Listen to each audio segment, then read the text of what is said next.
Thank you all for joining us online and in person, and thank you for your patience as well. My name is Mortada Haidar. I'm the co-speaker of Research Area 1. We organize this Keynote Lecture Series Roundtable alongside Research Area 5 Media and Multiliteracy Studies and Research Area 7 Global Studies and Politics of Space. I'm going to briefly introduce our guests now, and I will start with, Professor Astrid Earle. She's a professor of Anglophone literatures and cultures at Goethe University Frankfurt. Her research connects literary, cultural, and media studies with question of collective memory. She has worked on British, South Asian, East and South African American and German literatures and media cultures. She received her PhD and habilitation in Gießen and was the first speaker of what is now Research Area 1 Cultural Memory, which is now represented by us, me and Katerina and Tatiana. She founded the Frankfurt Memory Studies platform in 2011, and she has published on media and memory, Medien des kollektiven Gedächtnisses. My German is not very good, so I apologize for that. A book that came out of the GGK RA1, Film und Erinnerung, plurimediale Konstellationen, and the mediation and the dynamics of cultural memory with Anne Rigney. Her ongoing work on memories of the Odyssey asks about remediation across the longue durée, and this is what she will actually be talking about. And then we have also Professor Silvana Mandolesi, who is Associate Professor of Cultural Studies at the Catholic University of Leuven.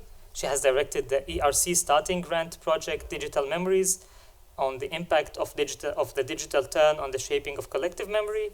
She is the author of Una literatura apiceta, Complovitz in la tradición argentina. My Spanish is also not up to scratch. She's the co-author of Digital Review, Nuevo Texto Critico, and Journal of Latin American Cultural Studies. She was a member of the Royal Flemish Academy for the Arts and Sciences.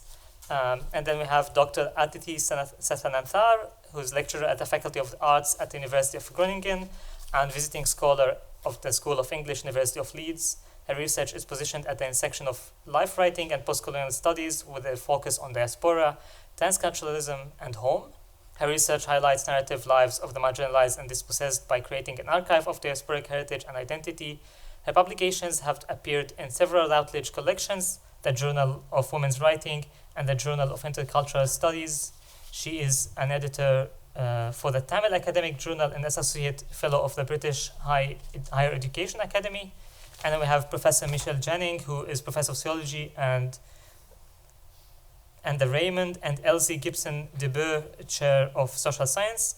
Her research focuses on the intersection. I need to actually get my phone for this one because I did not have it printed out because I think it was not provided for us, so apologize for this.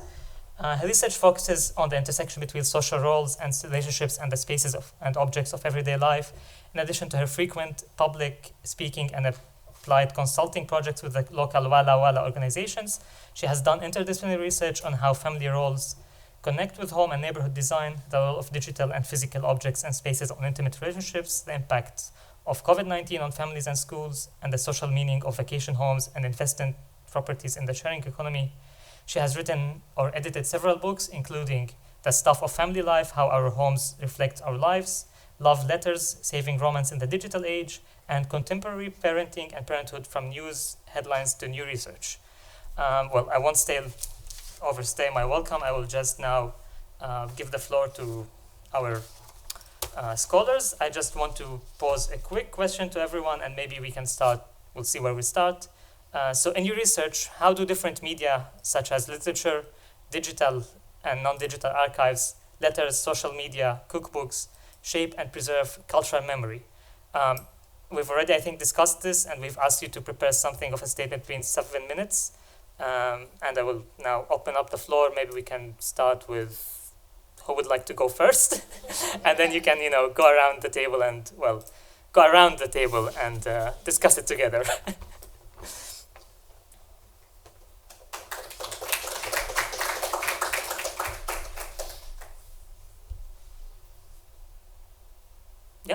Professor Sathanathan, if you're willing to start, we'd go maybe why alphabetically. not? Yeah, okay.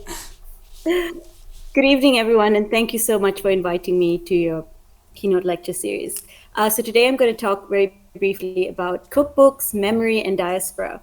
So over recent years, there has been a proliferation of cookbooks by diasporic women authors containing a wealth of traditional family recipes. Cookbooks stem from rich oral traditions, recipes that have been passed down through generations in the family. Because of the focus on life narrative, today's cookbook is a form of memoir, or recently coined foudoir, where intergenerational memories are at the crux of these texts.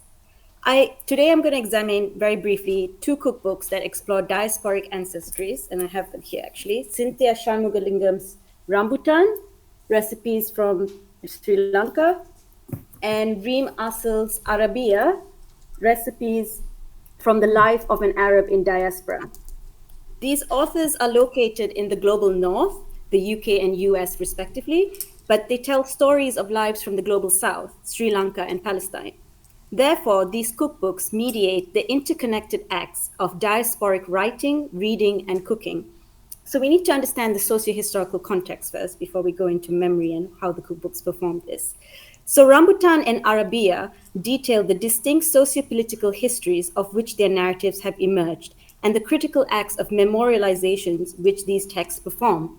Sri Lanka's civil war officially ran its course throughout 1983 to 2009 between the Sinhala majority and the Tamil minority, in which the latter community fought for an independent Tamil Elam state in the north due to state marginalization and oppression. The turmoil that began in the middle of the 20th century has resulted in the mass refugee crises of Sri Lankan Tamils in the 20th century. On the other hand, when the Israeli state was created in 1948, this resulted in hundreds of thousands of Palestinians who were displaced and dispossessed of their homes. This destruction of the Palestinian homeland and exile is commemorated as Al-Nakba, the catastrophe. The dispossession of Palestinians continues today in the occupied territories of the West Bank and Gaza, while the erasure of Tamil spaces and memorial sites in Sri Lanka persists. So I want to bridge memory, memoir, and memorialization through the cookbook. So how do these cookbooks bridge the private memories of families, intergenerational family stories, to the public? So in documenting these oral histories, both Asal and Shanmugalingam highlight the influence of the maternal in recording family memories. Asal records the intergenerational aspect of weaving together her family history. Quote, "I barely knew my grandmother's story. I only pieced it together after her death, learning versions of it from aunts and uncles and from my mother." End quote.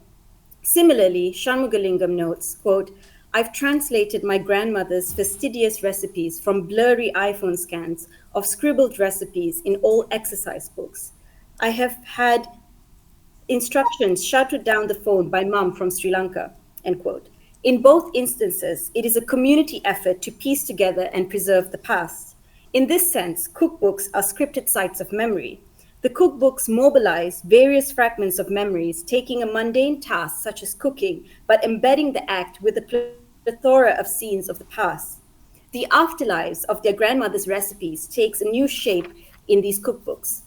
While the cookbooks mobilize these memories, they also root and house them to a specific site, the text, thus demonstrating both the fixedness and fluidity of memories in these cookbooks. In order to explore these histories of cultural erasure, I used the idea of post-memory, a term coined by Marion Hirsch to reflect upon the second-generation survivors of the Holocaust, but which she claims can also be used to think about others who have inherited traumatic familial histories. Transfer or transmission is thus key to post-memory. Hirsch is concerned specifically with traumatic histories, whose impact is such as to be experienced by the next generation, as though it were directly experienced by them. By inheriting their parents' traumatic histories, these second-generation children are displaced by their own reality, as their parents' memories supersede their own. It is this transfer and circulation of familial memory through the passing on of women's family recipes from one generation to the next, the intergenerational, that is pivotal to the text. Cookbooks transfer the oral to the textual. Therefore, these cookbooks serve as a written record to house and preserve family culinary memories and to highlight the culture's rich culinary oral traditions. It is the practice of cooking the dishes and meals that keeps the memory of them mobile and alive. In the cookbooks, Asal and Shanmugalingam seek connection, create, and imagine recipes and embody the past through the dishes they cook. Having come from traumatic family histories of rupture, they create a space in the diaspora where culinary creativity reigns supreme. Asal and Shanmugalingam are what Hirsch calls, quote, agents of post-memory, someone who gives narrative shape to the surviving fragments of an irretrievable past. Both authors remark on the significance of the past and capturing those family fading memories. Quote, I've come to realize that my grandmother, who loaded the table to its edges with tasty morsels of my favorite food, lives on through me. End quote. On Shanmugalingam's return to her motherland, she writes, it feels like these fragments of memory, the photographs and hand-me-down stories come to life in this place. It is clear that family is important in reconstructing the past.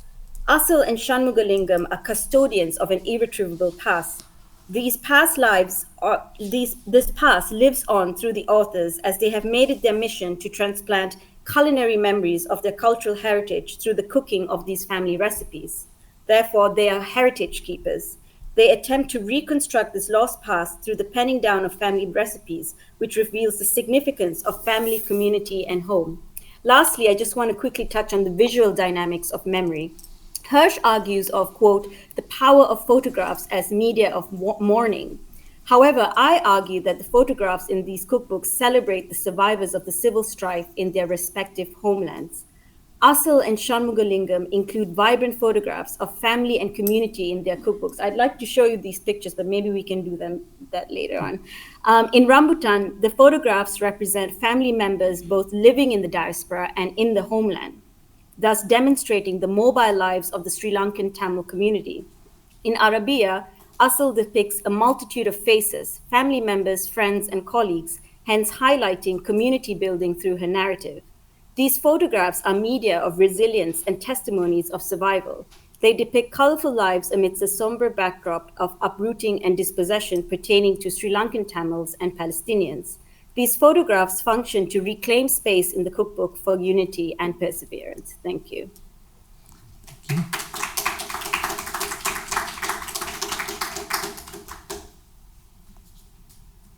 Maybe we can continue with Professor Astrid Earl now next. It's clockwise on my screen, so that's how I'm going. That's okay. So yeah, hi everyone. I'm not going to talk about the Odyssey, but I thought I bring some more general questions and concerns. And the reason is that when you invited me over time, I realized that this is really funny. I was the leader of your section 20 years ago, and we started our memory research on memory with the question of what is a medium of collective memory. And I would like to revisit that, and I would like to ask what has happened since. So what I'm going to say has a very simple setup, and I'll put this into the chat so that you know what I'm doing. I will talk about the memory dynamics of media 2004. And this was the year when the first volume of our series, Media and Cultural Memory, came out, the Medien des kollektiven Gedächtnisses, which came out of that research area 1. And then I will look at what evolved for me as the key concepts of memory media research: remediation, premediation, and plurimedial constellations. And I will see how these 3 concepts function today or need to be rethought today in an age of digital media. So very quickly, remediation, over time in the early 2000s, we drew on Bolter and Grusin's new media theory, and that was particularly Anne Rigney and me. And to put it very simply, for memory studies, remediation means mediating again. And the simple insight is, the more you remediate a certain event or a figure, the more you stabilize it as a site of memory. Think Anne Frank's diary. You have a manuscript, you have the editing of the manuscript, you have certain editions, you have translations, you have the theater play, you have the film, you have another version of the film, you have something that's going in the digital sphere. That's remediation. That's what makes memory strong, basically. And of course, all remediations are certain actualizations that are located in space and time, that have a particular language. So translation for us is a way of remediation. And that also have a particular ideology, ethos, whatever. Second term, premediation. This is something that I realized in my work, also in Gießen, that much mediated sites, those really famous novels or films, people derive from the visual and narrative schemata, which then get detached from these histories and migrate in order to preform other experience and histories. Very simple. Oral history has found that some people who went into Vietnam War had John Wayne in their mind when they charged into battle. So schemata from Hollywood migrate to the next site and then preform experience. In that sense, they are memory schemata. That's premediation for me. Third, plurimedial constellations. The simple insight that a medium never comes alone, but that it is embedded in something like a synchronic network of memory mediations. So the question is, what is connected to what? What makes a medium strong? And in Gießen, we studied the memory film. We studied what was in cinema then, the downfall or the life of others. I think today you could study Oppenheimer and see how not only the film, but also the book about the film, the TikTok conversation, the Oscars contribute to turning this into a powerful medium of memory. Okay, memory dynamics 2024 in an age of digital media, social media, AI. Remediation remains a major operation, I would say. And first of all, what I see on TikTok, for example, it's creative and it's fun. There's something like what people have called the silly archive, or memification is also a kind of remediation. What I see, however, is an extreme loss of source information. And we've just recently seen that with war footage on Twitter or X, where after October 7, femicides in Mexico and footage of that was sold as atrocities in Gaza. And after that, our research center on transformations of political violence, which is Hessen-wide and also includes Gießen, we left Twitter and X after that. And I see that Kaya is in the group. Hi.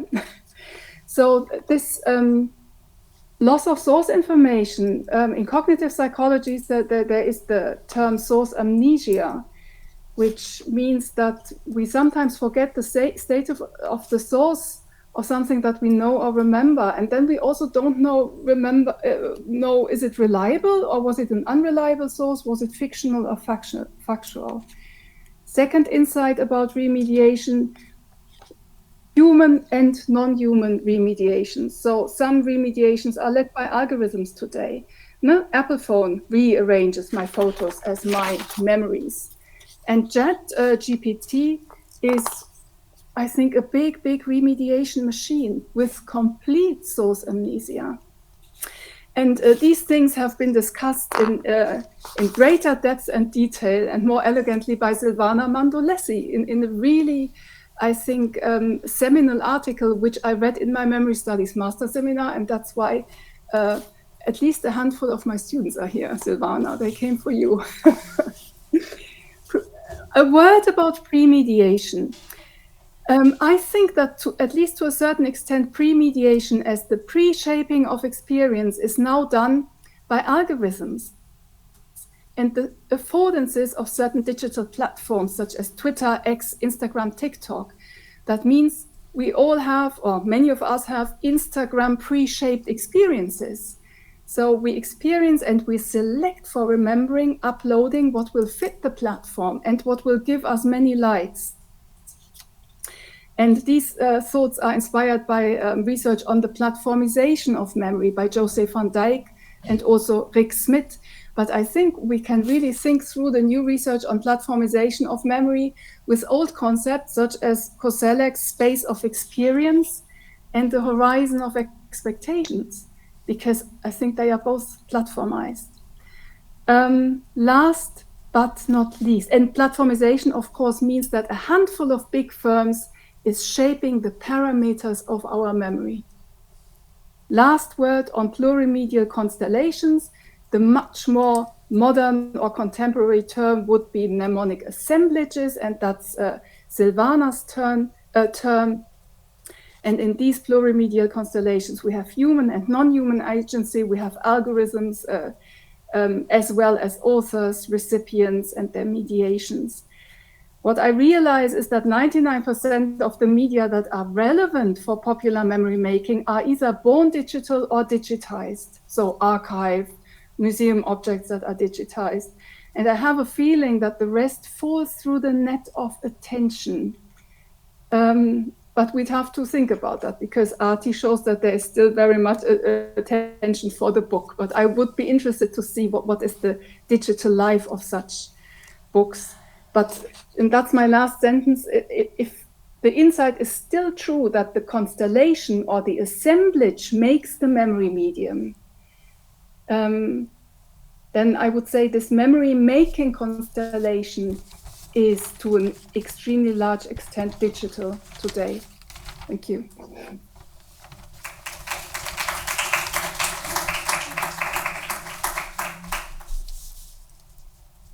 Maybe that provides a good segue to start with Professor Mendelesi then, since Astrid Erl has already mentioned your work. Maybe we can go further with that. Can you hear me? Yep. Yes. Hi, everyone, and thank you very much for the invitation. It's a pleasure to be here. And what I'm going to say is in line with what Astrid says, so I think we can have a very interesting conversation afterwards. Thanks for your words. So as a memory scholar, I have analyzed memory in literature, film, photography, what we consider traditional media, but in recent years, I have been exploring the impact of the digital turn on the shaping of collective memory. And I would like to focus on digital memory and the changes brought about by digital technologies, very briefly, of course. Why is digital memory important? I think not only because it is a form that memory takes in the present, as I said, but also because it allows us to rethink the relationship between media and memory in a broad sense. Firstly, we can ask whether the digital is a medium. No? And the question would be, what is a medium? In the narrow sense of the word, a medium is a channel, but in the broad sense of the word, it is a culture. So when understood as a channel, what matters in a medium are its specific traits, for instance, the indexicality of photography as a mnemonic medium. No? But it is difficult to define the digital as a channel because the digital remediates, as I said, other media. So photography, audiovisual media, music have become digital. But if we understand medium as a culture, the digital can be considered a medium. And this forces us or allow us interrogating how the emergence of the digital modifies the overall media ecology, giving rise to new social practices or substantially modifying existing ones. And I would like for the debate to briefly focus on two topics. The first one is the concept of the social or the collective in collective memory, and the second one, a computational or technological agency. So firstly, the digital era represents an exceptional opportunity to rethink the conception of the social inherited from Hallbach's, because Hallbach's, as we know, framework assumed a frameness of collective memory, viewing mnemonic communities such as families, cities, or nations as pre-existing social frames. These were seen as organic, homogeneous, stable communities associated with specific territories and defined in generational terms. Today, memory has become intimately entangled with data, algorithms, and social media platforms. Or what Astrid said, there is a platformization of memory. We not only remember on platforms or with platforms, but increasingly through platforms. And our communities are also created and sustained by platforms. In a digital ecology, the notion of stable and homogeneous groups is completely disrupted. Online or virtual communities form through dialogic interactions on and through social media platforms, for instance, around hashtags. These communities can vary in stability, ranging from latent to explicit communities, but it's also, we can map today these communities, for instance, through social network analysis, to see the specific interactions and relationships between individual or nodes, and to follow the evolution of these communities around certain mnemonic objects or topics. When we observe these communities, we see a different relationship between the individual and the collective. We can see the entanglement of both, but also see what each individual contributes to the collective. And of course, this is not homogeneous as was thought before. And we can see dynamics that the theory of Halbach's did not capture. Conceptually, in order to solve, let's say, this problem, we can think of alternative definition of the social. For instance, Gabriel Tarde, a sociologist contemporary to Durkheim, the main inspiration for Halbach's, who proposes to think of the social not as a social fact imposed on individual, but in terms of events of association and imitation. And moreover, Tarde did not restrict the social to human actors. So in that sense, inspired by online mnemonic communities, we can challenge the conception of collective memory as an abstract, disembodied, and homogeneous entity, in line with the definition of a disembodied and homogeneous society or group that comes from Halbach's. This notion that has been extensively criticized in memory studies for not providing an adequate framework to capture the social nature of remembrance. The second point is the reconfiguration of agency, or the emergence of computational agency as a key factor in the shaping of memory. Today, increasingly, and we all know this, rely on digital devices and platforms to manage our memories. We search for information on Google about historical events, explore digital museums, grieve online, and allow Instagram, for instance, to curate our personal memories, deciding what we remember, what we forget, and how we remember it. This implies a reconfiguration of agency where distributed memory is enacted by both human and non-human agents in a dynamic interplay. Algorithms and artificial intelligence form the foundation of computational agency. This, of course, represents a key difference between traditional media and digital media. While earlier memory technologies like books or photography stored or preserved memory, digital technologies not only store but also organize memories according to their own inherent logics. And the logic specific to the digital is statification. We live in data-fied societies. Everything which displaces people interactions is turned into data. And as memory has become data-fied and turned into objects of algorithmic processing, memory formation increasingly becomes a matter of interaction with and within these processes. How do we interact with data or databases, for instance, following the idea of Manovich that the database is the cultural form of the present? Just to give one example, we can think here of the Shoah Foundation Visual History Archives, which houses over 53,000 video testimonies, and these testimonies in the online database have been segmented into segments and indexes with keywords. So we can explore this database using these specific queries. And this distant listening is significantly different, of course, from listening to the testimonies individually. For Presner, the way in which we interact with this database democratizes the archive and allow us to uncover connections that may go unnoticed when listening to testimonies individually. This is a more positive view, but we also have, of course, a lot of concerns and a pessimistic view about this computational agency because, of course, it raises many issues. Algorithms and artificial intelligence are opaque. We don't have access to those processes. Yeah. The question is, can we trust them? in what ways do algorithmic decisions condition what we remember and how we remember it? A memory produced algorithmically, automated, does it signify a radical loss of human agency? Or do we have, in a broader sense, to rethink our relationship with media? And here, Bernard Stiegler, for instance, developed a theory of memory which emphasizes the entanglement of human and technology. From this point of view, there is no separate subject preceding or existing outside of technology. Technology and the subject are consistently involved in the process of memory. So, in short, shifting our focus to digital memory not only enables us to understand the present. I just need to ask you but to.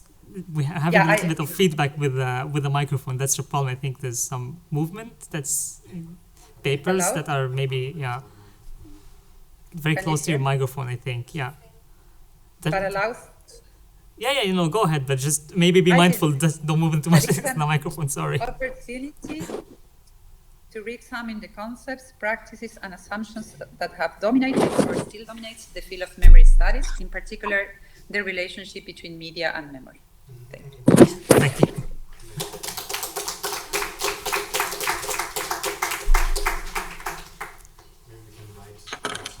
Yeah, maybe we can. But now, last but not least, Professor Michel Jennings, maybe you can send us off with this first part of the roundtable.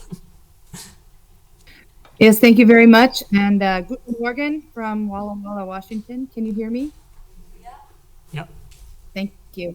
I'm very grateful to have been invited to this. I actually spent part of my childhood in Germany, in Augsburg, so this is wonderful to participate in a conversation with you all. I'm a sociologist, a humanistic social scientist with interdisciplinary focus using anthropology, geography, and consumer studies to inform my work. And if I was to classify the approach that I take, it would be to investigate the material and spatial dynamics and impacts of social relationships, with a particular focus on families and educational settings. And it's wonderful to have heard the other speakers, because I think there are ways in which my research aligns with yours, because I focus on how family stories may share information about collective values as told through memory objects, both digital and physical. And so I look at digital and physical artifacts that symbolize and shape our values as cultures, as societies, as communities. What I'm most interested in are people's curatorial practices, their actions and behaviors of digital and physical artifact, moving, shaping, storing, disposing, rearranging, saving, those kinds of actions, and also how people may attach meaning to the objects to signify larger cultural values. As a sociologist, I also focus quite a lot on group differences and how group differences might emerge when we examine people's curatorial practices and the articulation of artifact meanings. I'm going to share just a little bit of an introduction to two of my research studies with the invitation that if people would like follow-up information about my findings, I'd be happy to share. The first is about love letters. And when I talk about love letters, that's something that always intrigues people and always has people tell me a story. And the beginning of this research started when I was actually curating my own box of saved correspondence, paper letters from my childhood, from my past partners. And in this box of letters that I was looking through, I could not find the letters from my husband, which worried me. And then at the same time, I had a conversation with a younger colleague who was in her 20s, who had saved on her phone in a special app something she called texts from cute boys. So that was interesting to me because she had preserved romantic communication digitally and had attached quite a lot of meaning to it. I had preserved it physically and had attached a lot of meaning to it, as evidenced by my fear that I had lost the most meaningful pieces of this correspondence. The curatorial practices that people unveil when it comes to romantic communication, both digital and physical, were part of the findings I had from a survey. I surveyed Americans between the ages of 18 and 80 about what they did with their letters, physical and digital, how they attached meaning to them, whether they had particular behaviors attached to them. And after all of the findings were revealed, in addition to revealing gender differences, women save more of them than men, but men look at their love letters more often than women. And age differences, certainly digital saving of things is more associated with younger generations. What the findings mostly revealed are key values attached to romance in contemporary society, namely personalization, the notion of a personal story withstanding the test of time, the notion of how a past experience with a format, digital or physical, may influence how precarious one may view that format. People who have lost a lot of things in a natural disaster, for example, might most prefer to rely on a digital cloud to save memory objects, whereas people who are unused to technological saving of things might prefer to print out all of their emails, as many of us did in the 1990s before we knew what to do. The concept that emerged most interestingly from the love letters research was something I call imagined future kinship nostalgia. This is similar to psychological understandings of something called anticipated nostalgia, where we anticipate in the future feeling nostalgic about today. And a lot of the practices of love letter curatorial actions, including saving them in a special preserved box, especially by mothers, has everything to do with wanting to save the family story so that their children and grandchildren can look back at today nostalgically. So it's doing actions today, curating objects today that preserve the family story so future generations may look back nostalgically at today's events. An important side note to this, not everything about love letters is desirable to share with other people. Privacy also becomes an important value, especially when it comes to sexual explicitness. And certainly the people who dispose of or burn their letters in order to keep them quite sacred are doing so in order to preserve a very private kind of story. In terms of imagining things in the future for how they were today, my research on family vacation homes also helps tell this story. And just briefly, I'll note this was a project based on survey, interview, ethnographic, and visual textual analysis from the last 5 years about how people end up what I call enchanting the home, enchanting the family space by doing things associated with creating memories now that people will look back on fondly. So decorating a family cabin or a family vacation home with items like photographs from the past, populating the space with furniture from historical references of family, and even keeping a logbook of visitors to help define who counts as family and close kinship when thinking about this magical, enchanted place becomes a strategic set of behaviors to curate a family vacation home in order to foster this imagined future kinship nostalgia. All of this, of course, for both the love letters and for the family vacation homes. And I reference a lot of great scholars from Eva Illouz to Max Weber, are ways to strategically remove the family artificially from the marketplace. Because to attach it to a marketplace renders it a little bit less magical, renders it a little bit less likely to be eligible for this imagined future kinship nostalgia. And I'll stop there. Thanks. Thank you.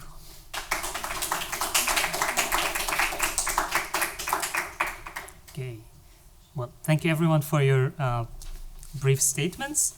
I would like to ask if there was anything that was said that any of you would like to pick up on, or we have some questions prepared, but I feel like there was a lot of content that, and threads that can be picked up on. So anyone who would like to start, just, unmute yourself and please start.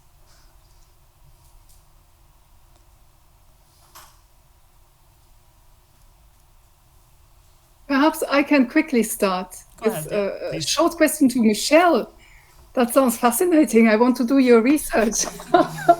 But I'm thinking about your last sentence, that the function of all this is to remove the family strategically from the marketplace. This seems to have to do something with private and public, but probably also with our question of the digital. So what does the marketplace encompass? Does it also encompass these social platforms, social media platforms? So what would that be?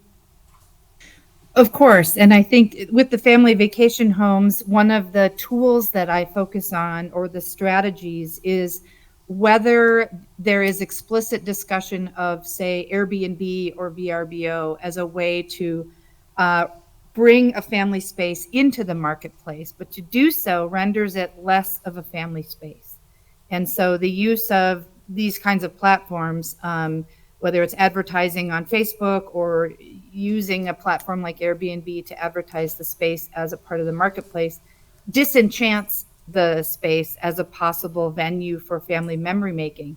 And why we know that that's then maybe a problem or something to be avoided is if we look at the advertising for these kinds of companies, and some of the ethnographic work I did was at these conferences for vacation rentals, there's a strategic use of the word family and network and kinship for homeowners to make people who they don't even know, who are paying to use their homes, feel like family. And so that enchants the space as a location that is really amenable to memory making, this imagined future kinship nostalgia. So that's a little bit adjacent to the maybe explicit reference to social media platforms, but I believe it is in those apps and those locations for advertising the space where we see strategic, what Weber called magicification of the family home.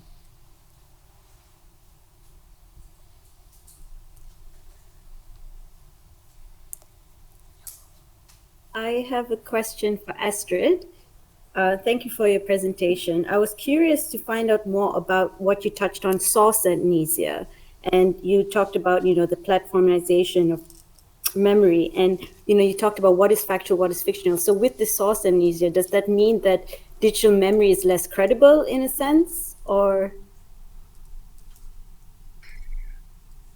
I think it is less researchable, and I think that starts with these big archives that collect all kinds of photographic footage and pictures of paintings, and that often forget to tag them, so that you have all kinds of images, but you don't know when were they shot or made and by whom. So I think that simple researchability is being lost. I see a source amnesia in remediation practices on TikTok, which I observe with my daughter, where interesting songs or jokes are continuously remediated, but you don't know what the original or the earlier version would have been, because that's not interesting. If the earlier version is good enough, it will be viral and the kids will know that it's the earlier version, but it's not, it doesn't seem to be interesting. But I think Silvana has a lot more to say about that, because she's the expert. No, I'm not expert, but I think there are two ways to look at this. On the one hand, there is, Astrid, if I understand correctly, you see digital media as a radical unstable, no? Or one of the main features is like, you have, for instance, the memes that remediate previous memes, but the original one is lost. And I think, yes, in that sense, there is a kind of decontextualization of information in that sense. But you can also view it from a different point. And I think in this sense, what is important is the dynamics in which something is remediated again and again, no? And it doesn't matter the original. What it matters are the changes, the remix of this original content, no? And this remix, I think can be considered something that you said after, as a radical form of remediation to a certain extent. No, it's continually, we talk about remediation in the past, but I think in a more stable cycle, no? You have a book, then the book becomes a film, for instance, then the film, I don't know, whatever, no? But we see these distinctive objects, and we see the narrative or the story that migrates from one media to another one. What we have now in a digital ecology is something that functions in a different way. I mean, you have these assemblages, all of functioning more or less at the same time, no? With text, with images, with different, and everybody commenting on this, or a meme that appears on this. So there is a much more radical remediation, but I think if we are not really interested in contextualizing, but in looking at the changes and how it is modified to acquire a new meaning in a new context, it is very interesting to see dynamics of memory, and as something that is dynamic and not stable, and that has to change in order to become significant in the present. Thank you, Silvana. And I mean, that's what you write in that Memory Studies article 2023, you know, that it's so difficult because there are no longer these clearly discrete media that would remediate. I think as a dynamics of memory, as culture and as creativity, this is fascinating. When I look at the fact that many of these remediated products are documentary footage, no, of stuff that we need to remember because it is connected with war or with crime, then of course I start to get nervous about this practice. Yeah, I completely understand. And then I think artificial intelligence also raises similar questions in terms of how reliable is going to be the information they provide, no? The way they shape or construct memory objects in the future. This is one of the main concerns that has to do with decontextualization, but also with information that is false, that is incorrect directly. So we don't have a curated archive. And if we're going to rely or not on artificial intelligence to give form, to shape the past, of course it can be a problem, no? But in this sense, I think so media are political, so it depends on how we use them, no? At the end, there is nothing that is intrinsically linked to the way in which a medium works. Is there time for another question? Yeah, go ahead. Please. We just need to be mindful of, around 7:30 we'll have to open the floor for the participants, but you have plenty of time, so go ahead. Wonderful. The conversation that Silvana and Astrid are having makes me think of trust of the medium as a way to preserve whatever the memory is individually or collectively or within a family. My question for Arti is with cookbooks, I was really, really captivated with your comment both about the taking something from oral to textual as the format, and then also your mention of traumatic histories transferred intergenerationally. And I'm curious if there's a relationship between trust, the format of the story, and whether and how much or to what extent the memory or the story itself is traumatic. I think trauma informing people's desire to preserve memories matters and may impact the level of trust they have in the format in which it's preserved. So I'm curious if there's any interesting tidbits from your research and thinking on that.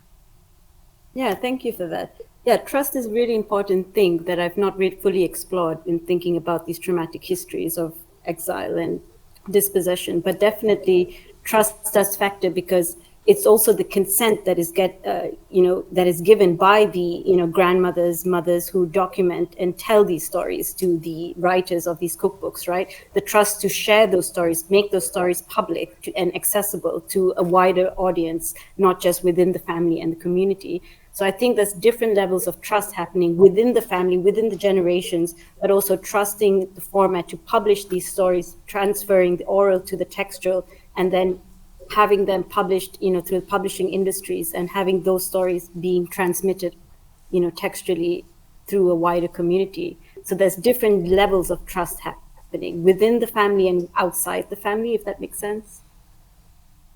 It does. And I even think whether one has traumatic experience with a particular format or medium can impact the level of trust one has. So, and this relates to, the joke in the US is for military families, 3 moves equals a fire, which means you move so many times, it's as if you've lost all of your possessions from a fire. And because you have to decrease your number of possessions. So the lack of trust of kind of physical spaces matters. Or if you've lost all of your possessions in a fire, you're going to want to preserve it in a digital cloud.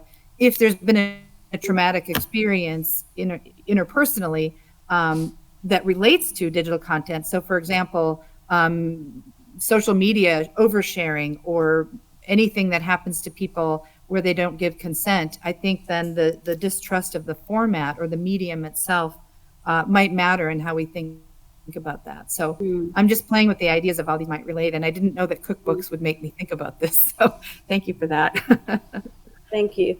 And I have a question back to you, actually. I was really interested in your concept of imagined future kinship nostalgia, because that is exactly what these cookbooks do. They preserve the past, these oral culinary memories, family recipes from, 3-4 generations ago to the present.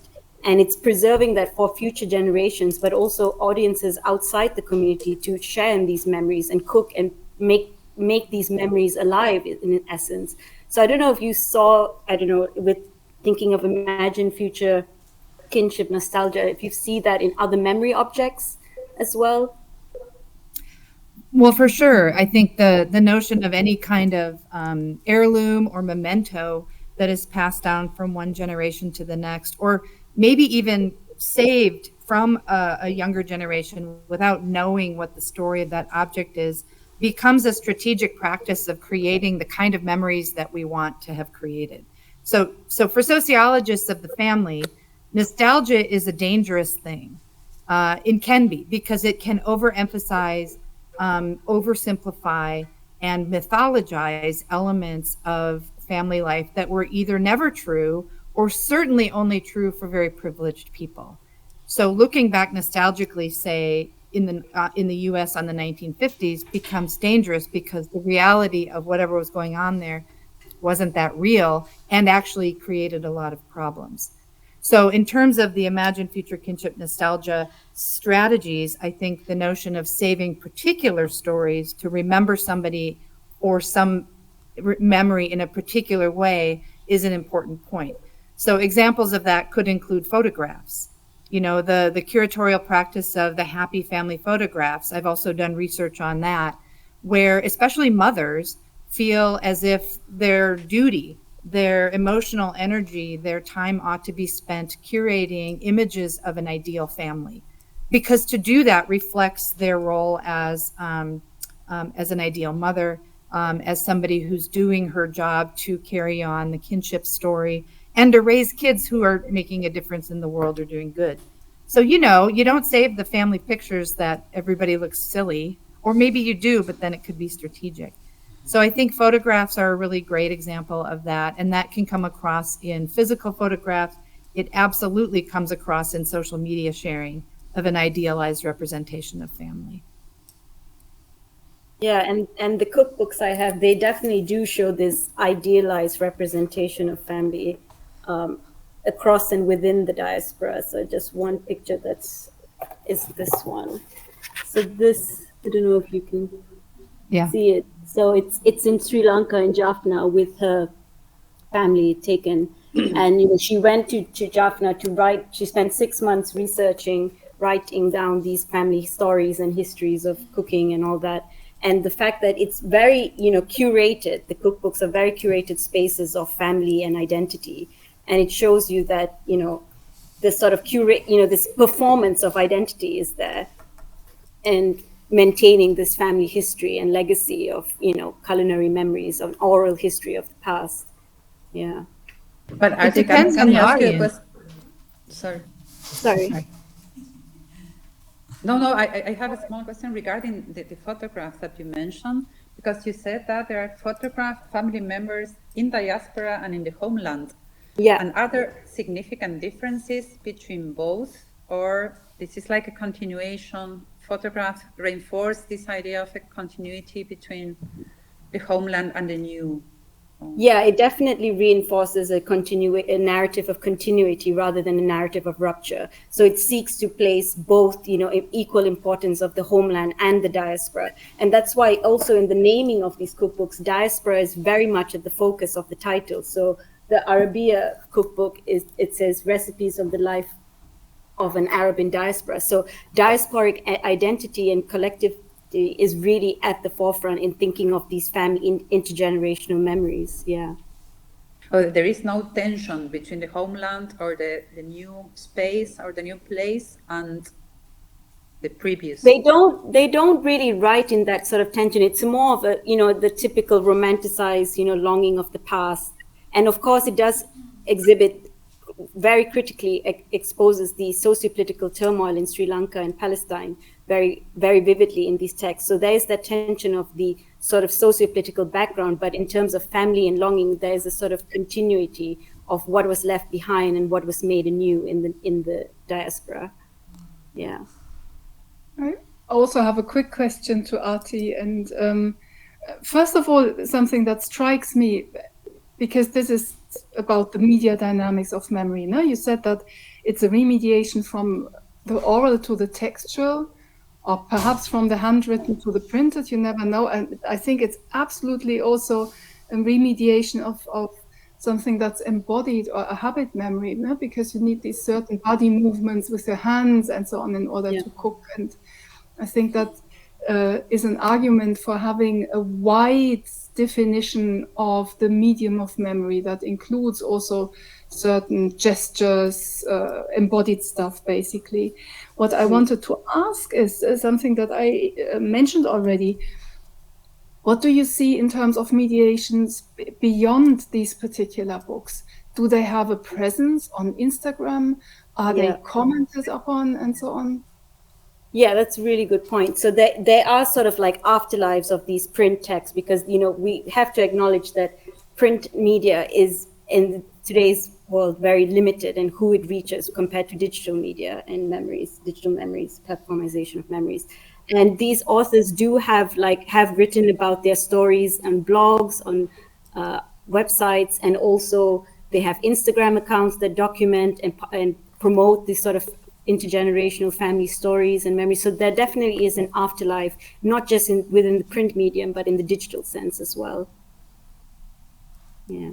So they sort of complement each other in a way, because we have to admit that, one cookbook like this, it's costly. It costs 30 to 35 euros, and not everyone, is privileged enough to buy these cookbooks. So by having those sort of Instagram accounts and those comment blogs, food blogs, it sort of makes the stories more accessible to a wider audience than these print media would.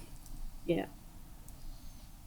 Astrid, your question reminds me of the word choreography, the notion that there's behavior of cooking, in this case, that's attached to the remediation and pre-mediation. I'm thinking of the John Wayne actor-inspired war experience. But I wonder also if there's a choreography of social media and pre-mediation. So the act of posting the Instagram images of the book to make it more democratically available, the choosing of the image, the strategic use of text underneath, even emojis or music, I think becomes an interesting choreography that might be used for this remediation process in a social media sense. I like the word choreography.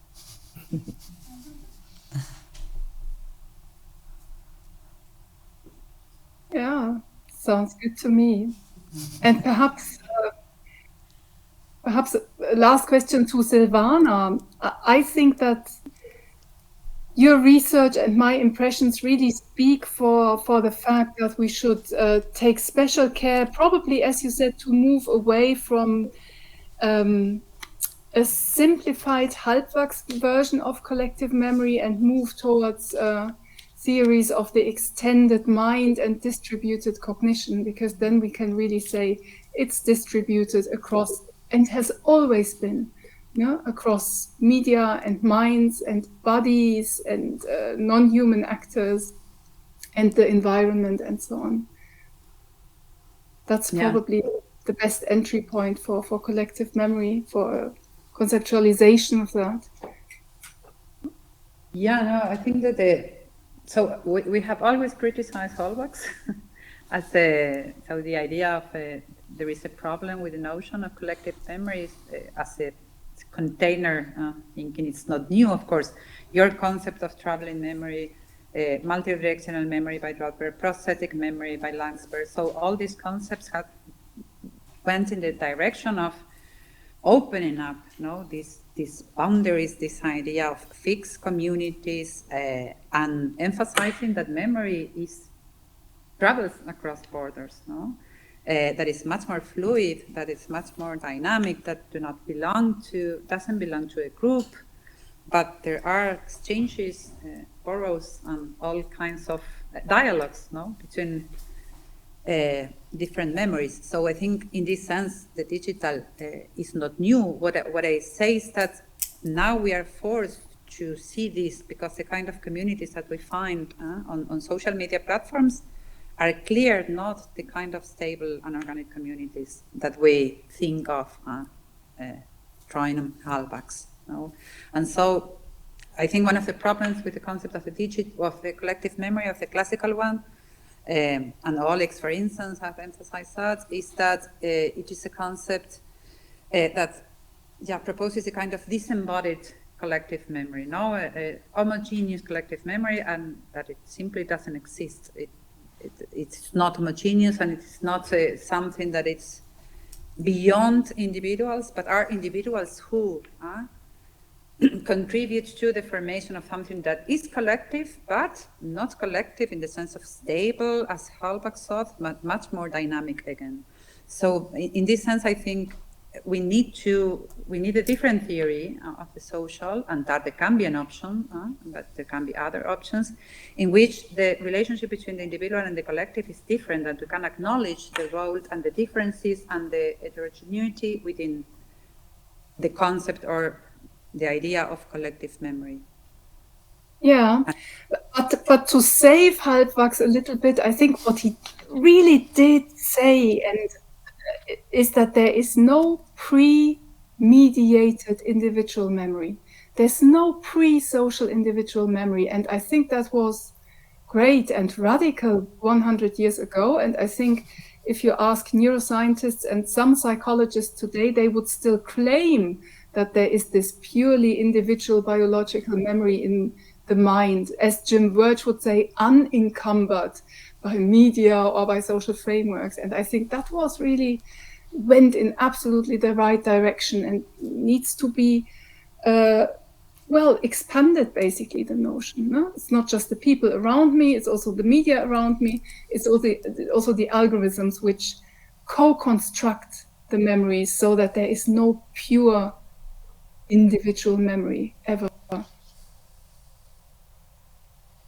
No, I completely agree, but the problem with Hallbach, I think, is I was rereading Hallbach, and this idea of if you think something different from the group, you just come into contact again with the group, and your individual memory is rectified or something like that. No, this completely dismissal of the individual perspective. But I completely agree that we all think in social frameworks, and that was revolutionary for that moment, and it's still the case. But what is interesting for me in social media, that you can see how individuals differ or nuances, and how collective memory becomes something formed, but you can also see dissents, you can also see those parts of this collective that do not match exactly, that make differences, the words, and I think that is important. So that was the idea of partly about the individuals that becomes aggregated and they form a collective through imitation is interesting, for instance. Yeah, I think we could maybe open up the floor for audience questions now, if there's any further comments. Do we have anyone